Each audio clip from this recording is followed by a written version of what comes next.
So, the recall election. Gavin Newsom crushed that recall election, which I did not expect. I expected him to win. But now I'm at a point, and I wasn't the first to make this point. But now this recall looks like it could potentially backfire because it went from maybe we can get him out of here to now, I think, based on, I think, the current reports, Gavin Newsom got a higher percentage of the vote than he did in 2018.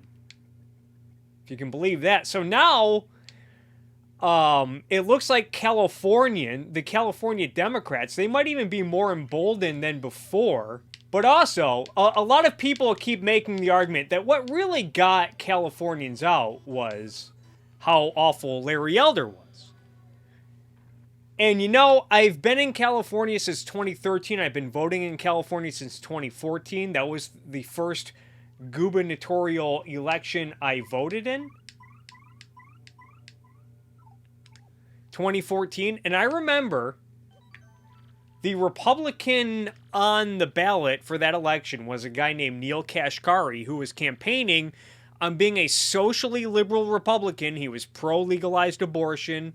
He was pro-same-sex marriage. He was pro-legalized marijuana. All good. That's what I want the Republican to be. I want them to move away from this cringe-ass Christian social conservatism. Christian brand of social conservatism. This is also kind of like just like the after the peak of the Tea Party days. So it's just like maybe the Republican Party can still move in that direction of get the government out of both my bedroom and my boardroom. Get the government out of my bedroom and my boardroom. You're goddamn right. Anyway. He got his ass kicked. Neil Kashkari got his ass kicked. There was a 60-40 vote in favor of Jerry Brown. And he lost. So then 2018 rolls around. This is after Trump got elected and moved the Republican into this nationalist, populist brand of conservatism. And the Republican nominee in 2018 was a guy named John Cox, who essentially ran on the Trump brand of Republican politics. Populism, anti-immigration, anti-big tech, all that goofy-ass nonsense. And you know what? The Republicans once again got their asses handed to them, this time by a tiny bit of a wider margin. No surprise there. So now, okay, so the socially liberal free market Republican didn't work. The Trump populist nationalist Republican didn't work. Now we're in the 2021 recall. We had two different Republicans because it started off as Kevin Falconer, the former mayor of San Diego. He was the major Republican running.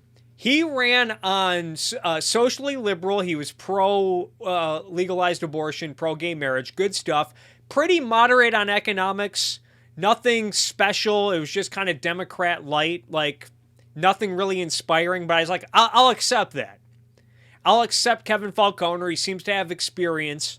Maybe he can move the Republican Party, help move the Republican Party in a better direction. Then Caitlyn Jenner threw her hat in the ring. You know, pro-trans, obviously Republican. The conservative base wasn't having it with her. Then in July, Larry Elder throws his hat in the race, and he combines the libertarian economics, which is good, but then he also brings the baggage of social conservatism, anti-abortion, pretty mixed on immigration from what I saw, pretty mixed on, transgenders and which, bathroom should you use. He seemed pretty mixed on that issue. But what he campaigned on was the economic stuff. And lo and behold, all these Republicans get their ass kicked. And it wasn't the Republicans because Gavin Newsom got a higher percentage of the vote. And according to exit polls, which should be taken with a grain of salt, but according to exit polls, it seems like slightly more than 50% of Californians either strongly support Gavin Newsom, they have a strong approval rating of him, or they have a mostly favorable approval rating. So more than half the California voters, according to exit polls, at least have a mostly favorable rating of Gavin Newsom. And over, I think, I read one poll, 55% of the voters approved of Gavin Newsom's handling of the coronavirus. So the way I think about it, the Republican doesn't really fucking matter at this point. Doesn't matter. If more than half the voters in California, if they approve of what Gavin Newsom did with his draconian lockdowns, not much you can do about it. It doesn't really matter who you run at that point. And if going back the last three governor-related elections, whether it was a general election or a recall, I've seen 3 different brands of Republicans, and all of them have gotten their ass kicked. So, it's becoming hopeless in this state that just seems like the vast majority of Californians are on board with Democrats and their goofy-ass policies.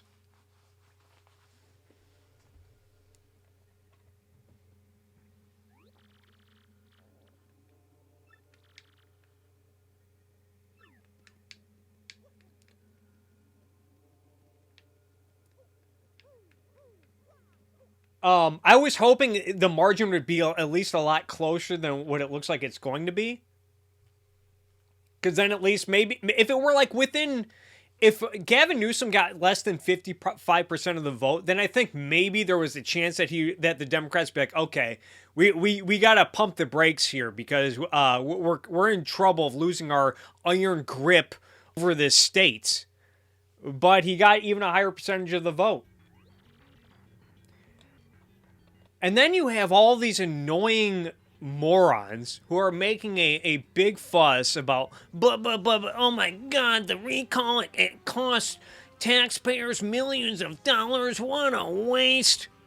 Blow it out your ass. Where were all these idiots when Gavin Newsom, as lieutenant governor, when he was having a crusade against the last nuclear power plant, the El Diablo nuclear power plant, which is still operating, but I think it's going to be closed within the next 5 years, and it's going to cost billions of dollars to decommission. Or the billions of dollars Gavin Newsom is promising in subsidies for electric vehicles. Or all the billions of dollars that got scammed out of the unemployment insurance system in California. Or all of the money that this AB 5 law has cost rideshare companies like Uber and Lyft in legal battles, and the Prop 22, which cost millions of dollars.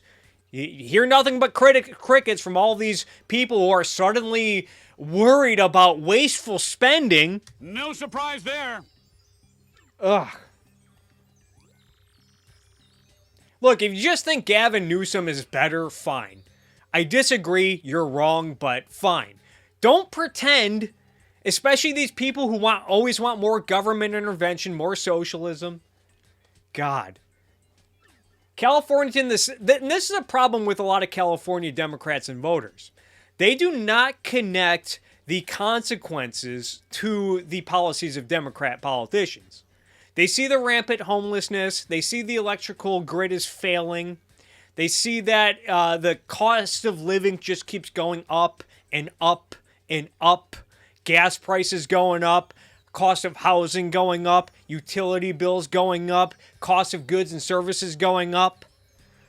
They never associate that with Democrat policies or high taxes or regulations.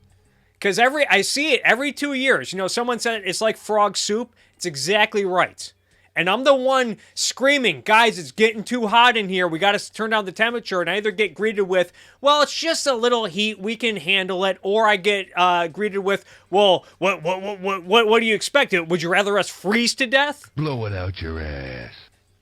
And that's what happens. Californians, and I'm just talking about like average people. From what I see, they bitch and they bitch and they bitch about the high cost of living, how expensive it is to be here. And then they say we need more rent controls, all that stuff. And then every 2 years, there's 5 new taxes, 5 new tax increases on the ballot, a lot of regulations that will end up driving up the costs of goods and services. I just read, I've been reading articles coming out about how this, like, animal protection law that was approved back in 2018, it's going to end up costing pork prices to go up. I think bacon's expected to go up by 30% in California. Now I got to look it up. California bacon. Bacon could disappear in California. This is August 2nd, 2021. Thanks to a reworked menu and long hours, blah, blah, blah.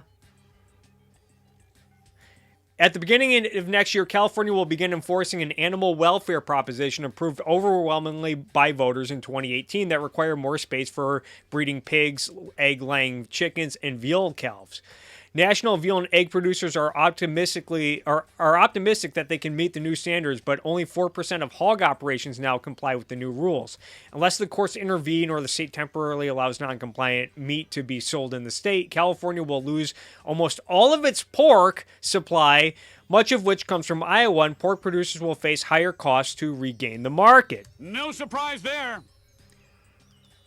But so this is what's going to happen. Pork's going to disappear, or the prices are going to go up, which I've read other stories that they're going to go up. And when that happens, no one's going to associate that with the law that passed in 2018. No one's going to associate it with that. Every 2 years, they vote, it's just a $2 cigarette tax. Oh, it's just a tiny sales tax. Oh, it's just a tiny property tax. It's just a tiny gas tax. It's not that much. Oh, the plastic band bag at grocery stores. Oh, what? We just have to spend, 10 cents per bag at grocery store now? We can handle it. It's just a small cost. We can afford it. No bit. And then after all these costs add up, and then the cost of living just keeps going, they're like, well, it's always been expensive in California. What can you do? You know what you can do? Blow it out your ass. Or better yet, Know your role and shut your mouth! I think this applies to a lot of Republican voters too, not in California, but just in general. They often don't. You see this with the war on drugs.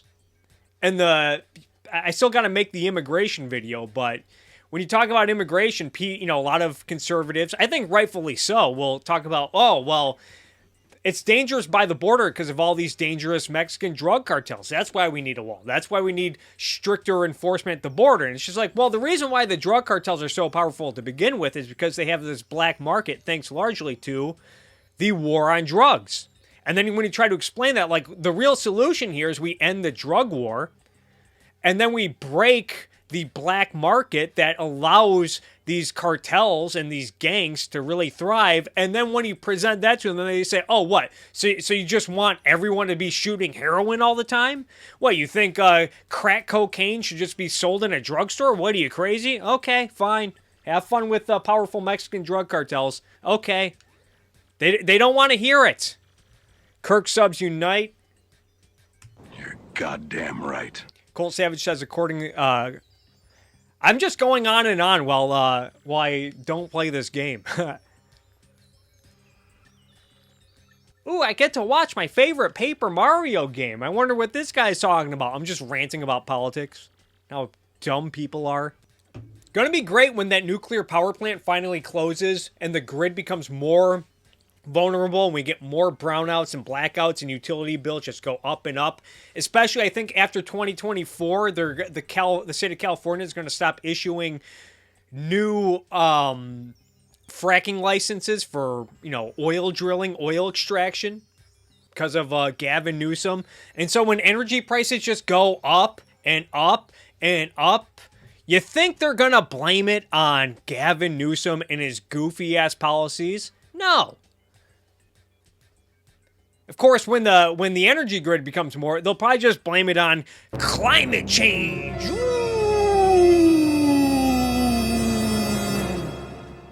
Diablo Canyon. Oh my God.